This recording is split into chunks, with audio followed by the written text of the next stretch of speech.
Welcome, fans, to a little bonus episode we have for you. Wanted to do a little series here, separate series on YouTube, kind of raising awareness for different charities and different diseases around the world that some of you might not know about.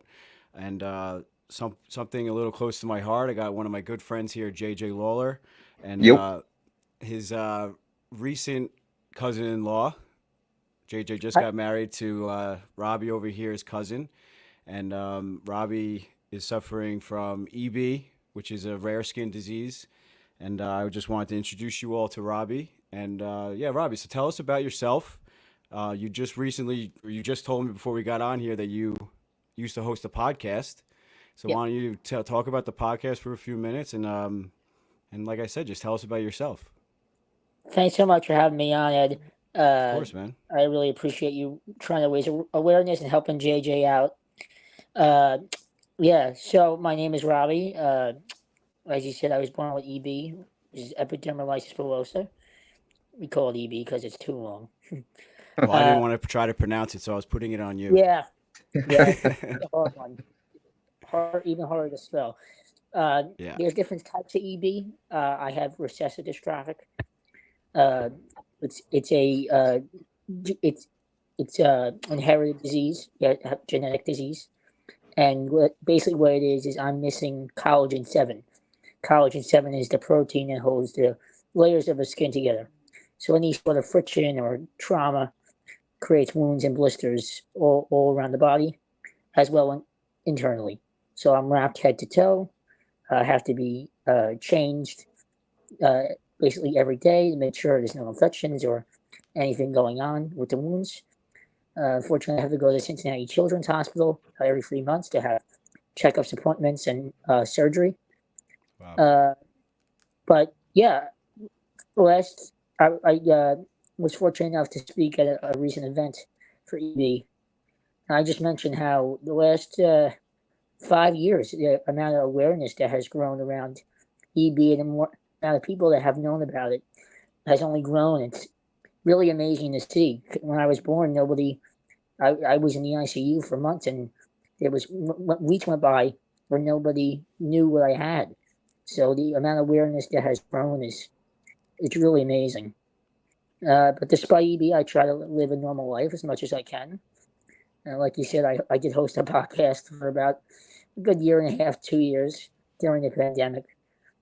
It was hard to get people on once things started to get back to normal. So fortunately, that has taken a hiatus, but that's something I want to get back to, I think, soon, but we'll What was it see. about? Was it about EB or was it about something else? No, it wasn't. It was more about, I started actually interviewing, I called it sports. I found that just having sports people on was too rigid, and I opened it up to everybody. So I had people who've done amazing things. I had the winner of Survivor on. I had Vitel on. I Mm-hmm. had Joe Buck on. Oh, wow. Uh, all great people. I had Speedy Claxton on, the Hofstra head coach. Uh, just amazing people from all walks of life. That's And great. Matt Doherty, former UNC coach. Just amazing people, and who have continued to be in my corner. So I'm very fortunate. Well, you set the bar really high, Robbie, but I would love to Thank come you. onto your podcast, and I'm sure all of the Rangers Ed members, although they're not here right now, they would love to come on as well. So if you wanted to revive it, we're here to help you out for sure. I appreciate that. You got some set up there. Really impressive. Oh, thank you. Thank you. Yeah, I Really. paint all this myself, so I'm No, a but even just the diehard Rangers whole, fan. yeah, yeah. I'm not really into hockey, but let's go Mets. Well, we could definitely talk about Mets on another show, but you see, I'm rocking my jersey. For you listeners, we're recording this right after the Mets just clinched the NLCS. Well, their trip to the NLCS, they didn't clinch the NLCS yet, but hopefully they But will. they will. Yep, and Sometime this episode Rob, airs. Robbie's a big Mets fan, and before we move on, I want to introduce JJ, who's a big Yankees fan. And like Oh, I said before, JJ is Robbie's cousin-in-law. He recently married his lovely wife Danielle, and Yes, I did. yeah, so JJ is running in the New York City Marathon to raise money for EB. as we're trying to do here on this podcast. So, JJ, why don't you introduce yourself before we move on and talk more about the disease? Yeah, thanks, Ed. And as Eddie said, I am running as part of the EBRP, which is the EB racing team. I ran the Brooklyn Half Marathon last year for them, and the goal is to help raise money for people like Robbie, people affected with this awful rare disease. And yeah, as Robbie says, the best hospital is in Cincinnati, and it costs money to go there, unfortunately. And this while I'm racing in order to raise money and try to get Robbie the care that he needs, get him out to Cincinnati, get him everything he needs, everything the treatments that he needs. And on my part is I'm running and I'm going out there, I'm advertising myself and just trying to raise awareness and raise money. So I know Ed's going to be posting the link to my fundraising page. Yep. The goal for my fundraising is $3,000. At the time of the recording, I'm about a third of the way there.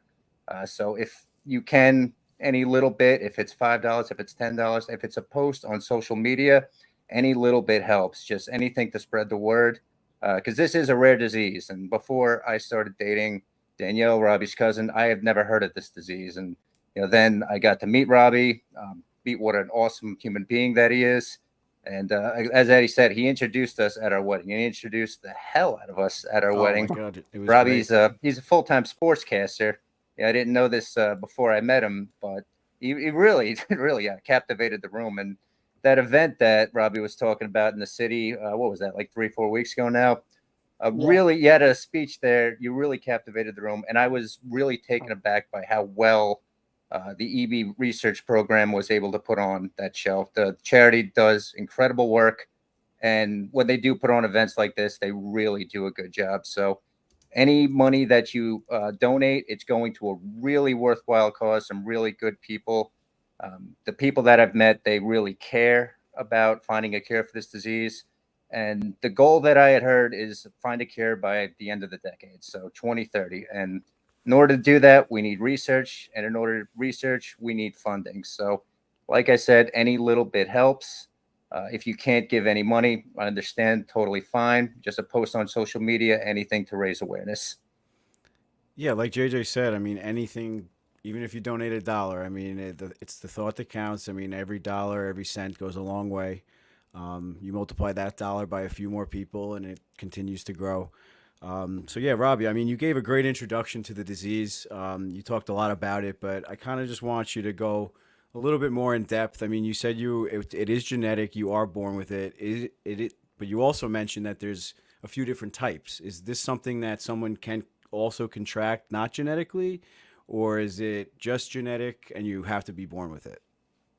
What I mean by different types is uh, it it varies in regards to difficulties and how invasive it is, aggressive it is.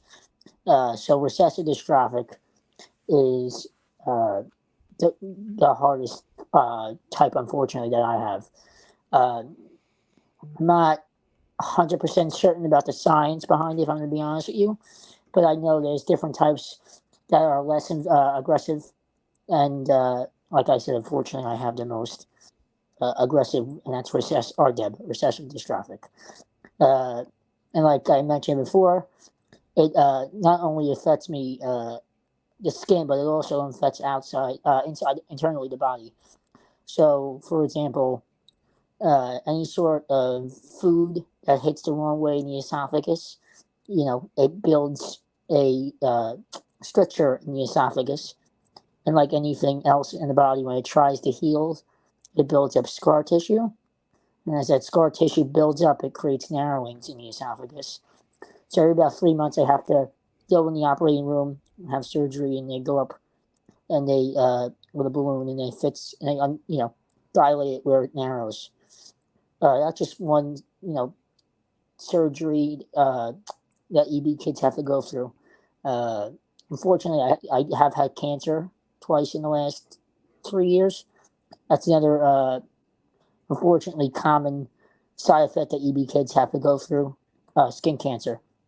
Uh, but but like JJ said before, raising awareness. It's not just to help uh, with me. More importantly, it's helped to help with the research. EBRP, since it was created, there has been no approved FDA approved drugs for EB, and since their founding, they just got two passed for EB purposes. So I mean, just the amount of research is really substantial over the last few years, and the amount of new trials and therapies and medications that EB kids are now able to have. While it might not be a cure yet, it substantially helps our day-to-day life. So You don't have to go too in depth if you don't know much about it, but like, what about the other types? I mean, I know you said you have like the worst one. I don't want to downgrade the other ones, but I mean, how does it vary? You said like more the severity. I mean, do some I people know not have it all over their body? yeah. So I know there's a certain type that only affects like where it is. Like if it's on the hands, it only affects the hands. If it's on the legs, it only affects the legs. And to be honest with you, EBRP, I would say their main goal is to cure EB as a whole, of course. But if they're able to cure RDEB, then all the other ones will be cured because it's the Right. most. Yeah. So It'll just Yeah, trickle down from there.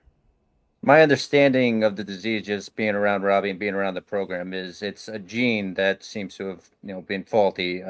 It's not creating a protein that helps bind the Right. skin together. And just based on that presentation that we were at recently, Robbie, I think they were able to isolate the gene that is faulty, and through further drug testing, they can hopefully find a way to fix that gene. And a yeah. lot of you guys. Sorry, go ahead. So like a therapy I was just on 2 years ago. Like I said, I'm missing the proteins collagen 7. So they took pieces of my skin, like biopsies. They grew it into playing cards. They injected the collagen 7 into it, and then they regrafted onto open wounds. So Wow. I think that was just approved actually for by the FDA. So if I wanted to have that like as a surgery, or any other EB kid wanted to have that done, it has shown that it really helps, and it really helped me when I had it done on my leg, where it was done on my leg. I don't think it has blistered some areas, and then the other areas rarely blisters. So, Right. like I said, the amount of research and the amount of new studies and medications has really only increased. And actually, with the science that goes behind EB, they're able to cure or able to also help other skin related diseases. I off the top of my head, I'm not sure the name of it, but uh, other dermatology skin related diseases, they're also able to help with the EB medications. Something like eczema. Is that one of I'm them? not sure about Or is that no, not on that level? not eczema. No, it's more invasive than eczema. Gotcha. Well, I mean, in your introduction, like I said before, you did such a great job. I mean, you mentioned some of the everyday challenges you face. I mean, other than having to travel almost across the country every 3 months to get treatment, I mean, I can't even imagine how that must be on you and your family. But what are other some everyday challenges? I guess you said you Yeah, have to change sure. your bandages. Yeah, I'm wrapped head to toe in bandages. Uh, my day-to-day challenges. Jesus, where do I begin? I have a hard time walking long distances. I get tired very easily. I'm in a lot of chronic pain, especially in those bandage changes like we talked about. Uh, every 3 months when my esophagus does narrow and I need a surgery, I can't eat via mouth. I have to have. I mean, I'm on feeds, G2 feeds every night, but I can only eat during that time via G2 feeds. Unfortunately, uh, I need help What? I'm physically a sorry. lot. I'm sorry. What is G2 feeds? Just for our listeners. Uh, Gastro tubes. Kids who have not just EB, who have trouble eating because of their disease or disability, they get a tube put in their stomach, and they get feeds, protein feeds. I get milk via mine at nighttime, but some kids actually get like blended up chicken or like pureed chicken or pureed another protein to help with their nutrients. Because if you don't have nutrients, it runs the whole body. So in order to make sure I'm healthy and my the bones are good, it helps with the skin and the healing. It all ties back into how well you're doing and what your intake is nutrient wise. I cut you off there. You were about to go on and say something else, but after the eating tubes. Both hands are deformed, so writing or doing anything with the hands, opening the door is very challenging. Our EB is the hands web. Luckily, my hands aren't webbed, but my thumb is contracted, so I don't have a full open palm like you or JJ would. So opening anything or uh, writing is very difficult. You were able to hold the microphone pretty well at the wedding. Well, when I'm in the spotlight, I can do a lot of things. Right? I'm sorry, I had to bring a little bit of light he's to a the champion. situation. Yeah, of course, you're a showman. Yeah, and then my feet are deformed as well. I unfortunately had to have several toes amputated because of contractures in the bones of the toes. So just and like I said before, cancer unfortunately is a very well known side effect with EB. So skin cancer. So I had it twice in the last 3 years. Of course, I had to have surgery to have it removed. But now, unfortunately, I have to have PET scans every couple months to make sure everything's okay. So, Wow, I'm sure you could go on and on about your everyday challenges. yes. Just to move on away from that for a little bit. JJ, talk about. Are you looking forward to the race? How has your training been? How are we going to finish in it? You always say to me, "This is your last one." Yeah, I'm not sure if I could do this again. And then next thing we hear, you're running in another race. So what do we got? It's funny you bring that up because my me becoming a runner, it's very much that progression because like I was never a runner as a kid. I played football in part because you could go all out for 8 seconds and then you were done for like 45 seconds, catch your breath, regroup, think about what you're gonna do. It's the exact opposite of running. Basically, the pandemic happened and gym shut down, and I needed an activity to exercise and keep myself busy that didn't require any gym equipment. So I took my stimulus check, I bought a bike, and I took up running, and I was biking and running. And I worked myself up to my first marathon in, I think it was spring or maybe it was fall actually of 2021. And it was exactly like a bad night of drinking in that I went to bed that night. I woke up. I'm like, I feel terrible. That was fun, but I never want to do that again. Some time went by, and I thought, you know what? Maybe just one more. Maybe I can do that just one more time, and then I'll do better this time. And then, sure enough, the next one I did, it wasn't enough. It wasn't enough. I did 26.2 again, and then I decided to get into ultra marathons because a few of my friends that were in this world told me about that. And why stop at 26.2? So I did the shore to shore 50K ultra marathon March of last year, it ended up being about 32 miles. Later that year, I did the JFK Ultra in Maryland, which was 50 miles. That's the oldest ultra marathon in the United States. Wow. And now New York has always been a kind of goal of mine. For your listeners, if you don't know, there's two ways to get on in the New York Marathon. Only 50,000 spots are given. Either you put your name in a lottery and you're drawn, which I've been doing for the last few years, have not gotten lucky, or you raise money and you get on a team, which Robbie's mom was kind enough to give me her spot this year and get me fundraising on this team. And like I said, New York's always been a goal of mine. I'd love to do Boston. I'd love to do Chicago. Love to do Pittsburgh. A few of these other ones. It's been a grind, I will say, and training's going pretty well. I actually did 9 this morning. I got my dog next to me here. He did about half of them with me. He knows when I'm getting on a race because I wake him up at 5 o'clock in the morning to come out with me. And Wow. Some days he just doesn't want to have it. Some days he just looks at me with that side eye like, no, this is you. This is you. This isn't me. I didn't sign I up don't for need this. Yeah, I didn't sign up for this. That's hilarious. But the Well, training's going well. The race is November 3rd.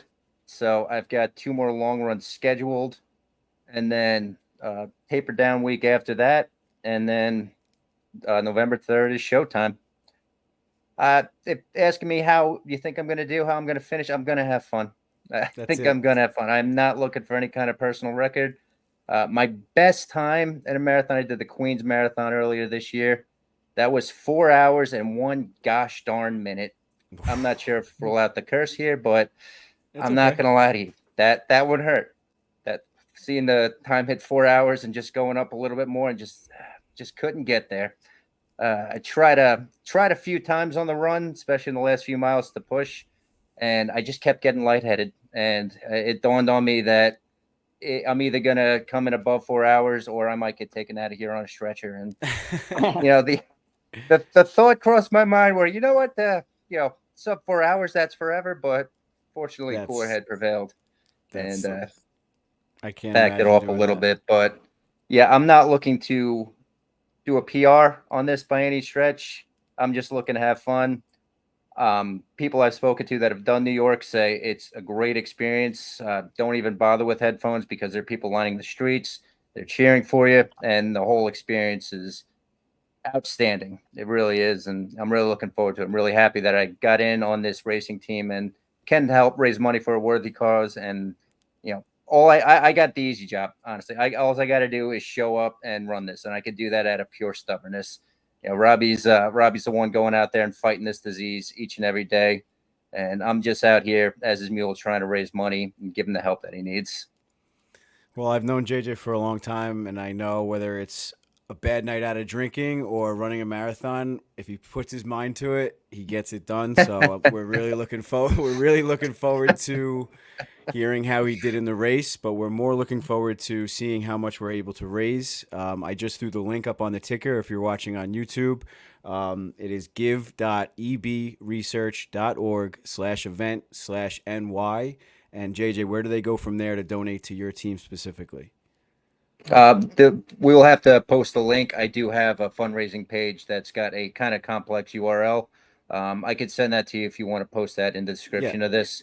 Yeah, no problem. I'll definitely post it in the description of the YouTube video. Like I said, if you guys are listening on the road, we really appreciate it. But definitely head on over to YouTube to watch all of our content. It's much better to watch the show. We get to actually see Robbie and JJ's faces.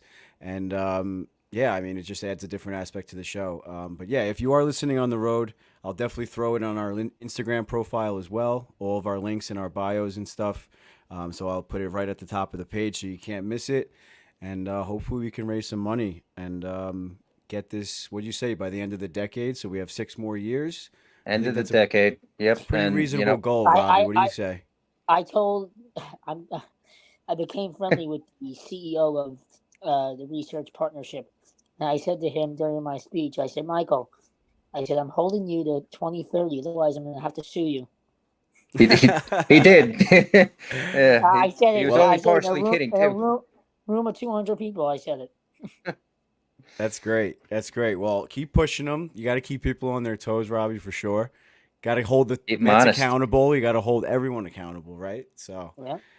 We got to keep this magical ride going. So yeah, I mean, Robbie, is there anything else you want to plug? Is there an Instagram page? Is there anything else that our fans can go check out to kind of learn more about it? I mean, you did a great job talking about it, but I'm sure fans love to read more and just learn more and more. And we'd love to have you on again in the future. So.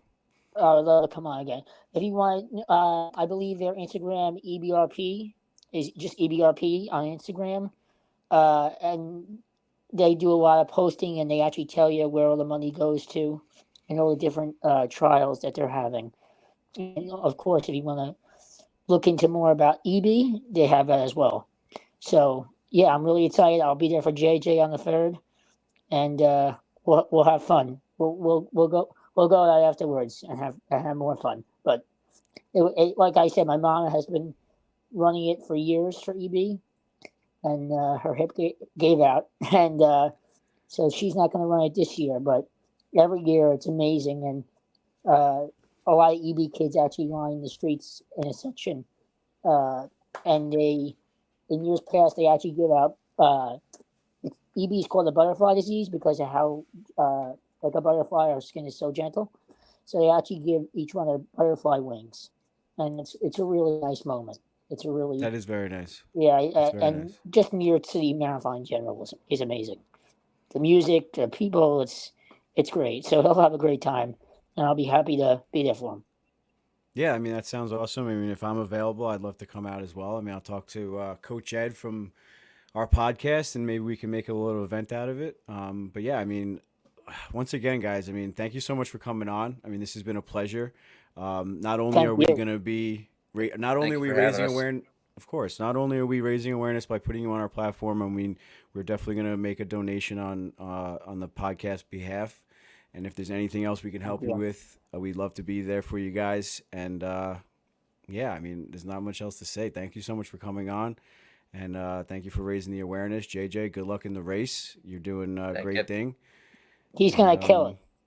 yeah, I hope you both are good. gonna kill it because I know you'll be cheering him on, Robbie, and Low keeping and him slow. going. I'll be looking Either for you guys there either November 3rd. either he'll do it or we'll pull a Michael Scott 5K. Where we put him in a taxi and have him finish via the taxi. There you No one go. will know. Well, No one will know. I have confidence that JJ's gonna finish and with a No, great time, and he'll it's do gonna great. be amazing. Like So I said, I just got to be stubborn. I can finish a marathon on stubborn. I know you will, but I know you will. He's married to Danielle. He'll finish. She's listening to this. Oh On God. that note, Rangers fans, podcast fans, thank you guys so much for listening. Please go donate Thanks, Ed. once again. Thanks, guys. Thank you, everybody. course, Thank you, Ed. Great. throwing the link Great. up on the screen one more time, and once again, I'll have it in the description in all of our social media bios. And yeah, this won't be the last time you hear from Robbie and JJ. Hopefully, we'll have them on again soon and hear how JJ did on the race. And yeah, once again, good luck, guys. I hope everything goes well Thank for you you. both, and we'll be keeping you in our thoughts and prayers and rooting for you from the sidelines for sure. Thank you, Ed. Thank you very much. Thanks, Ed. Let's go Rangers. Let's go EBR team. And let's go. Go Yankees. Let's go No, Mets. let's go Mets.